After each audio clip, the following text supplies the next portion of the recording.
اللي تسوي سحوره وتذب للعالم، ها، اللي ممرضين العالم، هذا دواء. كلها روايات عن أهل البيت سلام الله عليهم، عن روايات أهل البيت وعن روايات الإمام الصادق سلام الله عليه.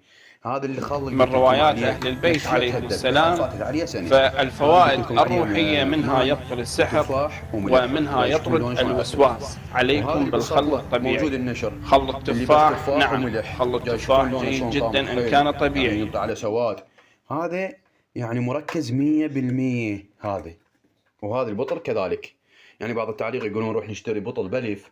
هسه اذا تعطيني بيه 20 هذا 20,000 ما بايع كان البطل هذا. وروح اسال على خل التفاح اللي يسوونه، مو هذا اللي بالسوق ابو 1000 وابو 1000 ونص. وهاي الدبه اذا تنطيني بيها هسه 30 ما بايعك اياها. انا ابو علي شوفها هذه، لان هذا يعتبر خل طبيعي 100%. الشغلات اللي المفيده اللي مسوي له عمل، ينختم هذا بعض الايات القرانيه، ينختم ويسبح به البشر اللي كان زلمه واللي كانت مرأة، ينختم وينسبح. بس الماي مالته ما يروح ويا ماي المجاري، لان ما يجوز وحرام، اما ينذب بالشارع، اما بشط، اما بالحديقه. نرجع الفوائد. فوائد عندكم يعني مثلا مثل عبوسي. هذا مثل عبوسي، شوفوا عنده ديدان، عنده ديدان ببطنه. هذا دواء.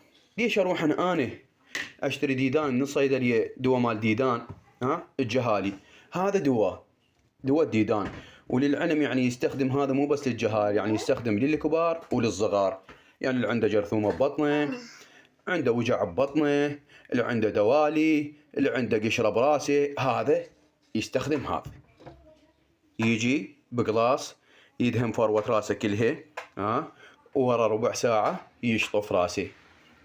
نرجع للدوالي. الدوالي بسفنجة أو بقطنة، وبمكان الدوالي أمسح رجلي مسح. هاي شغلات المفيدة.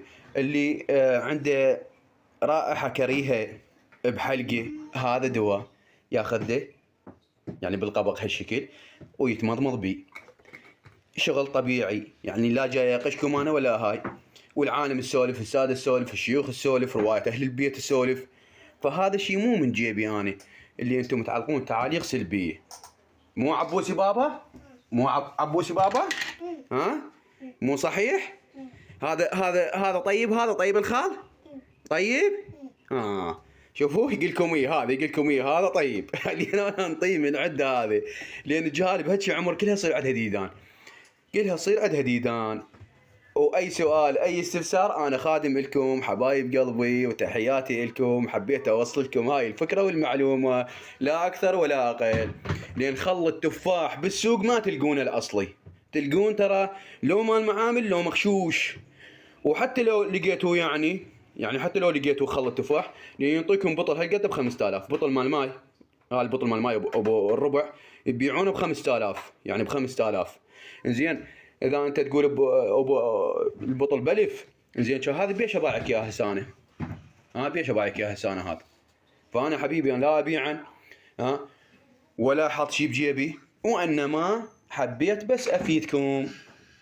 هاي مثل ما جاي شوفوا قدامكم، راح اشرب عبوسي بالقبق مال الدبه، او بخاشوقه يعني مال اكيل، او عندكم قبق يعني مال شيشه مال دواء، اي شيء اشرب الطفل مالتي. اذا الطفل عندكم كان ببطنه ديدان.